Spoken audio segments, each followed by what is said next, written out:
আসসালামু আলাইকুম। সাম্প্রতিক সময়ে আমাদের বাংলাদেশের পার্বত্য চট্টগ্রাম এবং চিটাগং, আহ, এখানে আমরা দেখছি যে আমাদের বাংলাদেশি সনাতন ধর্মাবলম্বী অনেক সিটিজেন, অনেক নাগরিক, ওনারা কিছু ভায়োলেন্ট প্রোটেস্ট করছে আমাদের বাংলাদেশ চিটাগংয়ে। স্পেশালি লাস্ট 1 ইয়ার, গত 1 বছর আগ থেকেই এমনটা হচ্ছে। অনেক ক্ষেত্রে তারা ভারতের যেভাবে কোনো মুসলিমকে জোরপূর্বক জয় শ্রীরাম বলতে বাধ্য করা হয়, কোথাও কোথাও হচ্ছে রুরাল অঞ্চলগুলোতে। এবং গরুর মাংস খেয়েছে অথবা বিক্রি করেছে, কিংবা গরু বিক্রি, এই অভিযোগে অনেক সাধারণ মুসলিমকে তারা হত্যাও করেছে অথবা করেছে। তো একই ধরনের কথাগুলো, একই ধরনের স্লোগানগুলো তারা চিটাগাংয়ে আজ থেকে বছরখানেক আগেও তারা দিয়েছে। রিসেন্টলি তারা এ ধরনের কথাবার্তা বলার চেষ্টা করছে, আবার বলছে। এদের লক্ষ্য কী? এরা কী চায়? তারা চাচ্ছে যে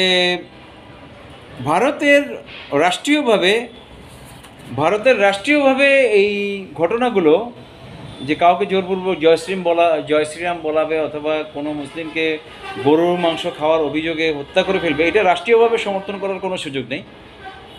কিন্তু এই ভারতের বেশ কিছু পলিটিশিয়ান আছে, তারা মুসলিম অমুসলিমদের মধ্যে, মানে স্পেশালি হিন্দু এবং অমুসলিমদের মধ্যে বিভিন্ন সময় দাঙ্গা লাগিয়ে দেয়। তারা পলিটিক্যালি তাদের যে কোনো অঞ্চলে ভোট পাওয়ার জন্য, যেমন ভারতের কোনো কোনো অঞ্চলে যেখানে কমিউনিস্ট পার্টিগুলো আছে অথবা সোশ্যালিস্ট পার্টিগুলো আছে সেখানে, অথবা ধরেন কোথাও কোথাও ভারতে বহু পার্টি আছে, মূলত যে এই বিষয়গুলো সামনে থাকে, হয়তোবা সোশ্যালিস্ট অথবা ক্যাপিটালিস্ট পার্টিগুলো ভিন্ন ভিন্ন ভিন্ন ভিন্ন নামে থাকে, আঞ্চলিক নামে থাকে। ভারতের হাজার ভাষা আছে, হাজার পলিটিক্যাল আইডেন্টিটি আছে। কখনো কখনো সেগুলো তাদের নৃতাত্ত্বিক জাতিগোষ্ঠীর ভিত্তিতে, কখনো বা তাদের ধর্মীয় যে কাস্টগুলো আছে সে কাস্টগুলোর ভিত্তিতে বহু ধরনের পলিটিক্যাল পার্টি ভারতে আছে। তো এই পলিটিক্যাল পার্টিগুলো যখনই, স্পেশালি বিজেপি, আরএসএস, ওদের রাষ্ট্রীয় সেবা সংঘ, ওদের এই জাতীয় যে সকল ওদের রিলিজিয়াস উইং যেগুলো আছে, ওদের সমর্থনপুষ্ট যে সকল দলগুলো, তারা যখন কোনো অঞ্চলে তাদের ভোট পেতে হয়, তারা এই কাজটা করে। তারা মুসলিম এবং অমুসলিমের মধ্যে দাঙ্গাটা বাঁধিয়ে দিয়ে সেখানে অমুসলিমদের, মানে যারা সনাতন ধর্মাবলম্বী অথবা হিন্দু যারা, তাদের পুরোপুরি ভোটগুলো একটা বিশেষ পার্টি নিয়ে নেয়। এটা তাদের একটা অপকৌশল, যেটা নিয়ে ভারতের পলিটিশিয়ানদের ভিতরেও আভ্যন্তরীণভাবে ব্যাপক ডিবেট আছে। ভারতের এই যে মমতা ব্যানার্জি, যিনি বাংলা অঞ্চলের যিনি শাসক, তিনি সবসময় এই বিষয়গুলো নিয়ে ন্যাশনালি ইন্টারন্যাশনালি ব্যাপক কথাবার্তা বলছেন। তো আমাদের পার্বত্য চট্টগ্রামে অথবা চিটাগাংয়ে তাদের লক্ষ্যটা কী? এখানে তাদের পলিটিক্যাল লক্ষ্যটা কী? বাংলাদেশে যারা হিন্দু ধর্মাবলম্বী অথবা সনাতন ধর্মাবলম্বী, তাদের প্রায় অধিকাংশ লোকই একটা বিশেষ দলকে সমর্থন বাংলাদেশে করে। বাংলাদেশ আওয়ামী লীগকে তারা সমর্থন করে। এটা কোনো লুকায়িত বিষয় নয়, এটা কোনো অপ্রকাশ্য কোনো বিষয় নয়। আর তারা মনে করে যে দে আর সেফ। তারা মনে করে যে কি, যে আওয়ামী লীগ থাকলে তাদের যে এজেন্ডা অথবা তারা আধিপত্য নিয়ে বাঁচতে পারে, এটা তারা মনে করে। অন্য কোনো দল, অন্য কোনো রাজনৈতিক দল বাংলাদেশে যদি ক্ষমতায় থাকে, তাহলে তারা আধিপত্যহীন হয়ে যায়, আধিপত্য হারিয়ে ফেলে। এইটা তাদের মূল কনসার্ন আমি মনে করি। তো এখন যারা রিসেন্টলি বাংলাদেশে সরকার চেঞ্জ হয়ে গেছে, আমাদের যারা সরকারে ছিলেন 14 দল আওয়ামী লীগ যারা ছিলেন, তারা এখন ক্ষমতায় নেই। তো তার কারণে হিন্দুদের মধ্যে একটা আশঙ্কা সৃষ্টি হচ্ছে, সনাতন ধর্মাবলম্বীদের মধ্যে একটা আশঙ্কা সৃষ্টি হচ্ছে যে আমরা আগের মতো করে আমাদের আধিপত্য বিস্তার করতে পারবো না। কারণ বিশেষ রাজনৈতিক দলটাই যদি ক্ষমতায় না থাকে, তাহলে তারা আধিপত্য বিস্তার করবে কীভাবে? এখন আমার বিষয় হলো, একটা পলিটিক্যাল পার্টি, আমি যে বিষয় নিয়ে বলবো, যে একটা পলিটিক্যাল পার্টি ক্ষমতায় থাকলে আপনাকে আমাকে আধিপত্য বিস্তার করতে হবে কেন? আমি যে বিশ্বাসে বিশ্বাস করি, আমি যেটাতে বিশ্বাস করি, সেই বিশ্বাসের একটা দল যদি রাষ্ট্রকে পরিচালনা করে, তাহলে আমার আধিপত্য থাকতে হবে কেন? আমি অন্যের উপর অধিপতি হব কেন? আমি অন্যের উপর জুলুম করবো কেন? আমার জুলুমের মানসিকতা আসবে কেন? অন্যের উপর আমি ওভার পাওয়ার করবো কেন? আমার তো ওভার পাওয়ার করার কিছু নেই। একটা রাষ্ট্রে যদি জাস্টিস সিস্টেম থাকে, আইন থাকে, ন্যায় অন্যায়ের বিভেদ থাকে, আপনাকে আমাকে আধিপত্য বিস্তার করতে হবে কেন? আর আপনি যদি মনে করেন আপনি জোরপূর্বক, যেমনটা ভারতে হচ্ছে, এখানে বাংলাদেশেও আপনি কোনো মুসলিমকে জোরপূর্বক জয় শ্রীরাম বলতে বাধ্য করবেন, সেই চেষ্টা যদি আপনি চালান, তখন তো শক্তি প্রয়োগের বিষয় এসে যাবে। আপনি আপনার শক্তি প্রয়োগ করবেন, অন্যরাও অন্যদের শক্তি প্রয়োগ করবে। তো শক্তি প্রয়োগ, দুপক্ষই যদি শক্তি প্রয়োগ করা শুরু হয়, সেটা তো হাতাহাতি থেকে অন্যদিকে রূপ নেবে। আমরা চাই না ভারতের ওই সকল অপকৌশল বাংলাদেশে কাজ করুক। রাজনৈতিক মানুষের মধ্যে মানুষের ধর্মীয় দাঙ্গা লাগিয়ে দিয়ে সেটাকে রাজনৈতিক ফায়দা নেবেন, এটা কোনোভাবে গ্রহণযোগ্য নয়। এই দুষ্ট কাজে কারা জড়িত? ভারতের এই সনাতন ধর্মাবলম্বীদেরকে যারা উস্কে দিচ্ছে, এরা কারা? এরা মুসলিম ফ্যামিলির, মুসলিম নামধারী, মুসলমানদের নাম ধারণ করে লুকিয়ে থাকা কিছু অমুসলিম, যেটা কোনো মুসলিমের কাজ হতে পারে না, কোনো মুসলিমের কাজ হতে পারে না। যারা পিছন থেকে এই জাতীয় সনাতন ধর্মাবলম্বীদের সাথে এই দেশের আপামর মুসলিমের একটা সংঘাত ঘটাতে চায়, এরা কোনো মুসলিম না, কখনো না। আপনি পৃথিবীর যে কোনো আলেমকে সামনে এনে দাঁড় করান, যারা মুসলিম অমুসলিমের মধ্যে দাঙ্গা সৃষ্টি করে, এরা কোনো মুসলিম না। যে কোনো ফতোয়ায়, যে কোনো ইসলামী দৃষ্টিভঙ্গি থেকে লোকগুলো অমুসলিম যারা এই কাজ করছে। এবং এরা কারা? এরা চোর ডাকাত, এরা সমাজের চোর ডাকাত। আপনি পিছনে গিয়ে দেখেন, এই ষড়যন্ত্রকারীগুলোকে আপনি মদের আড্ডায় পাবেন। বাংলাদেশের যত জায়গায় মদের আড্ডা আছে, চোলাই মদ বিক্রি হয়, স্পিরিট বিক্রি হয়, 5 স্টার হোটেলে যেখানে পৃথিবীর দামি দামি মদ বিক্রি হয়, এই ষড়যন্ত্রকারীগুলোকে ওখানে পাবেন। আপনি গিয়ে খোঁজ করুন, কোনায় কোনায় বসে ষড়যন্ত্র করছে। আপনি পতিতে পল্লীতে যান, এই ষড়যন্ত্রকারীগুলোকে পাবেন। এই ষড়যন্ত্রকারীগুলো পৃথিবীর সব ছেড়ে থাকতে পারবে, এই ডাকাতগুলো সব ছেড়ে থাকতে পারবে, মদ, নারী, এসব ছেড়ে তারা থাকতে পারবে না। তো আপনি ওদেরকে খুঁজতে হলে আমাদের রাষ্ট্র, আমাদের জনগণ এই অপকর্মকারীগুলোকে, এই দুষ্কৃতিকারীগুলোকে, যারা মানুষে রক্তপাত করে রাজনৈতিক ফায়দা নিতে চায়, এদেরকে আপনি ওই সকল জায়গাগুলোতে পাবেন। আপনি যান ওদেরকে, আপনি ওই জায়গাগুলোতে রেগুলার নজরদারি করেন, ওগুলো যান, ওই জায়গাগুলো বন্ধ করে দেন, মদশালাগুলো বন্ধ করে দেন, পতিতা পল্লীগুলো বন্ধ করে দেন, যেখানে বাজে নারীদের আড্ডা হয় জায়গাগুলো বন্ধ করে দেন।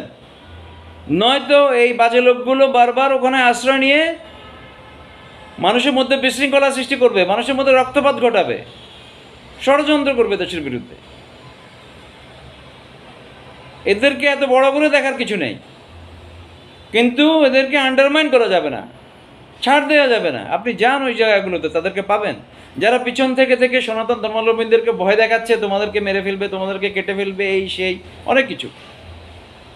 আবার সনাতন ধর্মাবলম্বীদের মধ্যেও কেউ আছে যারা আধিপত্যবাদী, তারা যেরকম আধিপত্য বিস্তার করতে চায় না তাদের স্বধর্মের লোকের উপরই, তারা তাদের ধর্মাবলম্বীদের মধ্যে যারা দুর্বল, অর্থনৈতিকভাবে দুর্বল, কাস্টের দিক থেকে যারা দুর্বল, যারা দলিত, তাদেরকে তারা শোষণ করছে। যেভাবে আমাদের মুসলিম সমাজের মধ্যে যারা অর্থশালী, বড় বংশ, তারা নিজেদেরকে দাবি করে, তারাও মানুষকে জুলুম করছে। তো এই ধরনের আধিপত্যবাদী ষড়যন্ত্র থেকে জাতিকে বাঁচাতে হবে। আর এই সবগুলো ষড়যন্ত্রকারীগুলো আপনি 3-4টা জায়গায় পাবেন। আপনি মাজারগুলোতে যান, এই শয়তানগুলো বসে বসে যত কুচক্র করছে, কত ষড়যন্ত্র করছে। কারণ স্বাভাবিকভাবেই মানুষ মনে করেন যে মাজারে মানুষ এসছে মানত করতে, এই সেই চিন্তা নিয়ে, যেগুলো ইসলামের সাথে সঙ্গতিপূর্ণ নয়। মানুষ চিন্তা এভাবেই করে। আপনি সেখানে যান, এই ষড়যন্ত্রকারী সবগুলোকে পাবেন। মদের আড্ডা যান, এই ষড়যন্ত্রকারীগুলোকে পাবেন। বাজে নারীদের আড্ডায় যান, এই ষড়যন্ত্রকারীগুলোকে আপনি পাবেন। এদের থেকে জাতিকে বাঁচাতে হলে এই দেশের যারা ইমানদার, যারা দেশপ্রেমিক আছেন, আমাদের প্রশাসনে যারা আছেন, সবাই মিলে এদেরকে নিউট্রালাইজ করতে হবে। সনাতন ধর্মাবলম্বীদেরকে জিজ্ঞাসা করতে হবে আপনাদের ইস্যু কি, আপনারা কি আপনাদের নিজস্ব লোকের মধ্যে ইনসাফ প্রতিষ্ঠা করতে পেরেছেন? আপনারা আপনাদের অনেক মন্দিরের নিয়ন্ত্রক, আপনারা আপনাদের সাধারণ হিন্দুদের সাথে কিভাবে আচরণ করছেন? একই যেমনটা আমাদের অনেক মসজিদের যারা অধিপতি, যারা মসজিদের নেতা, তারাও সাধারণ মুসলিমদের উপর জুলুম করছে বিভিন্ন সমাজের বিভিন্ন জায়গায়। তো আপনি নিজের লোকদের সাথেই জুলুম করছেন, আপনি অন্যকে অভিযুক্ত করছেন কেন?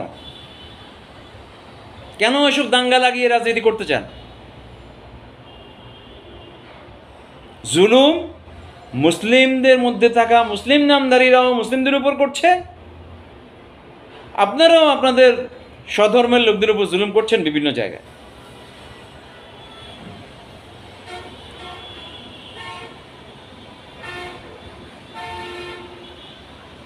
রাজনৈতিক সংঘাতে আমাদের দেশে রিসেন্টলি হাজার হাজার মানুষ মারা গেছে,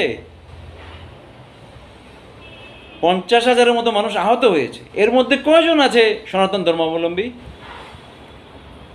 কয়জন সনাতন ধর্মাবলম্বী আছেন? অনেক কম, হাতে গোনা। তো মুসলিমরা মুসলিমদেরকে মেরে শেষ করে দিচ্ছে, মুসলিমরা মুসলিমদেরকে মেরে সাবার করে ফেলছে। মুসলিম নামধারীরা আওয়ামী লীগ নামে, বিএনপি নামে, জামাত নামে মুসলিম নামধারীরা একে অপরকে মেরে শেষ করে দিচ্ছে মুসলিমদের। তাহলে আপনি কেন বলছেন যে কি যে এই মুসলিমরা আবার আপনার অমুসলিমদেরকে ক্ষতিগ্রস্ত করতে যাচ্ছে, হত্যা করতে যাচ্ছে, মারতে যাচ্ছে? মুসলিমরা মুসলিমদের সাথেই তো মারামারিতে লিপ্ত। আপনাকে ক্ষতি করলো কবে? তারা তো নিজেদেরকে ক্ষতি করেই শেষ করতে পারছে না। বিভিন্ন রাজনৈতিক দলের নামে একে অপরের বিভক্ত হয়ে একে অপরকে শেষ করে দিচ্ছে।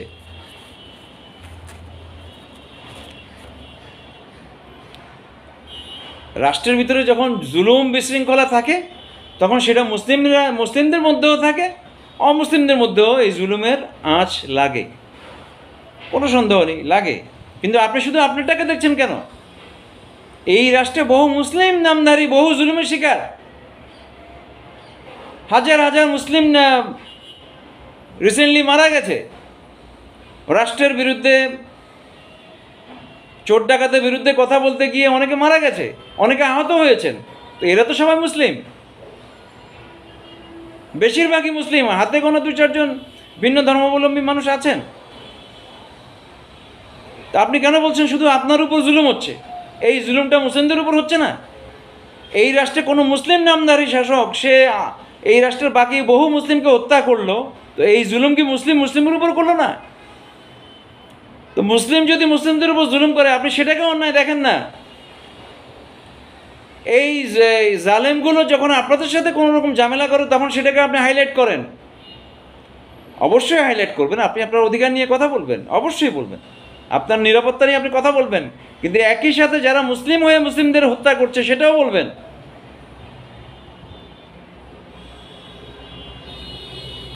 এই রাষ্ট্রে মুসলিমরা মুসলিমদেরকে হত্যা করছে। পাকিস্তানিদের সাথে আমাদের যুদ্ধ হয়েছে 1971 সালে। পাকিস্তানিরা কি হিন্দু ছিল? মুসলিম হয়ে মুসলিমদের সাথে যুদ্ধ হয়নি?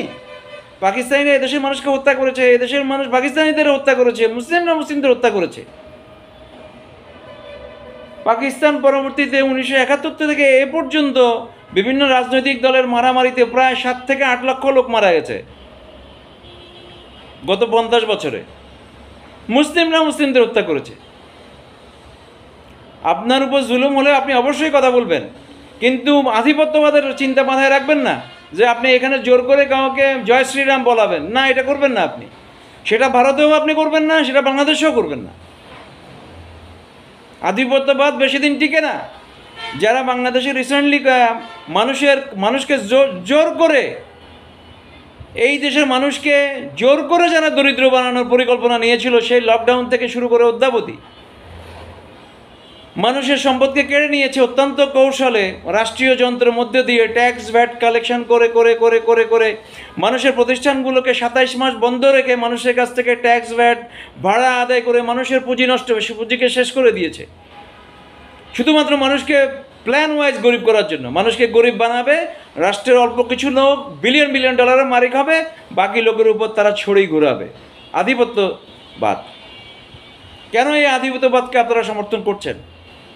আধিপত্যবাদীরা জালেম হয়, তারা সবার উপর জুলুম করে, নিজের লোকের উপরও জুলুম করে। আওয়ামী লীগ নাম ধারণ করে যারা আধিপত্যবাদ বিস্তার করেছে, তারা নিজ দলের লোকের উপর জুলুম করেছে সবচেয়ে বেশি। আপনি খবর নিন, নিজ দলের একটা ইয়াং ছেলেকে বিয়ে শাদী করতে দেয়নি, তাকে স্বাভাবিক সামাজিক জীবনযাপন করতে দেয়নি, মামলা দিয়ে দিয়েছে। তার সাথে নেতার সাথে না চললে ওই ছেলেকে মামলা দিয়ে দিয়েছে, ওই ছেলের জীবনকে শেষ করে দিয়েছে। এক নেতা আরেক নেতাকে ওভারকাম করার জন্য অপর নেতাকে হত্যা করেছে, মেরে ফেলেছে, নাম দিয়েছে অন্য দলের, নাম দিয়েছে বিএনপি জামাতের। এই অপরাজনীতি, এই শয়তানের রাজনীতি করে জাতিকে কি দিতে পেরেছেন আপনারা? শুধুমাত্র ধ্বংস ডেকে আনছেন আপনারা। দেখুন, আপনারা মুসলিমদের নিয়ে চিন্তিত হবেন না। মুসলিমরা বিশ্বাস করে তাদের সাথে আল্লাহ আছে। মুসলিমরা সংখ্যাগরিষ্ঠতা অথবা সংখ্যালঘিষ্ঠতা নিয়ে চিন্তা করে না, যে বাংলাদেশের সংখ্যালঘু কারা, ভারতের সংখ্যাগুরু কারা, এসব নিয়ে মুসলিমরা চিন্তা করে না। মুসলিমরা মনে করে, বিশ্বাস করে আল্লাহ সবচেয়ে সর্বশক্তিমান। এই ক্ষেত্রে আল্লাহর বিপরীতে যারা থাকে তাদের সংখ্যা কত, এটা নিয়ে মুসলিমরা চিন্তিত না। মুসলিমরা সবসময় জয়ী হয়েছে যখন মুসলিমদের সংখ্যা কম থেকেছে। মুসলিমরা কম সংখ্যক লোক নিয়েই সবসময় জয়ী হয়, কারণ মুসলিমদের সাথে আল্লাহ থাকেন। আর আল্লাহ এককভাবেই সারা পৃথিবীকে পরাজিত করার শক্তি আল্লাহর আছে। সারা পৃথিবীর সব মানুষ আল্লাহর বিরুদ্ধে দাঁড়ালে আল্লাহর কী হবে? চায়নার 500 কোটি লোক হোক, ইন্ডিয়ার 800 কোটি লোক হোক, সবাই যদি আল্লাহর বিরুদ্ধে দাঁড়ায়, আল্লাহর কী করতে পারবে? তো মুসলিমদের বিশ্বাসই এটা। অতএব আপনারা মুসলিমদেরকে নিয়ে মাথা ব্যথা না করুন। আপনারা আপনাদের নিজের ধর্মাবলম্বী লোকদের উপরও জুলুম করবেন না। মুসলিমরা ইসলামের প্র্যাকটিস না করার কারণে আজকে মুসলিমরাই মুসলিমদের ক্ষতি করছে। এই দেশে যত হত্যা হয়েছে রিসেন্টলি গত 2 মাসে, সব মুসলিমদের দ্বারাই মুসলিমরা করেছে। মুসলিম হোক আর না হোক, মুসলিম নামধারী তারা, সেটা ভিন্ন জিনিস।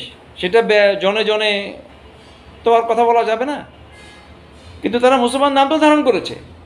ভোটের সময় টুপি একটা তো লাগায়, হজ করে আসে, ভণ্ডামি তো করে।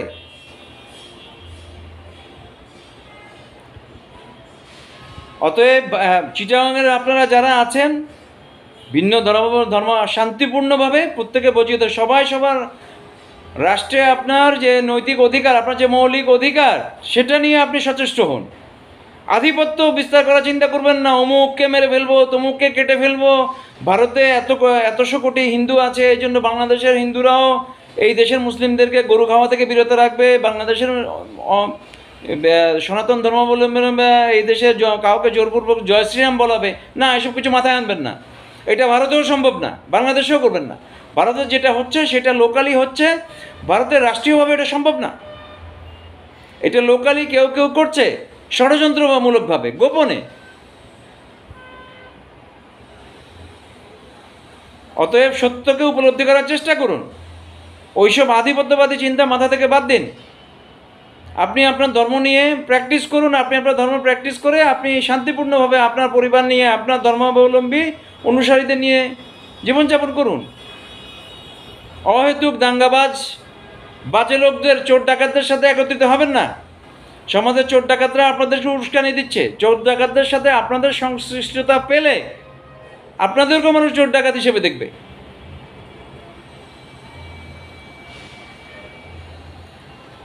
শান্তির জন্য, দেশের ভালোর জন্য, নিজের ভালোর জন্য আমরা সবাই একসাথে কাজ করতে হবে। সেই চিন্তা নিয়ে শান্তিপূর্ণ অবস্থান রাখুন। ধন্যবাদ, আবার দেখা হবে। সালামু আলাইকুম।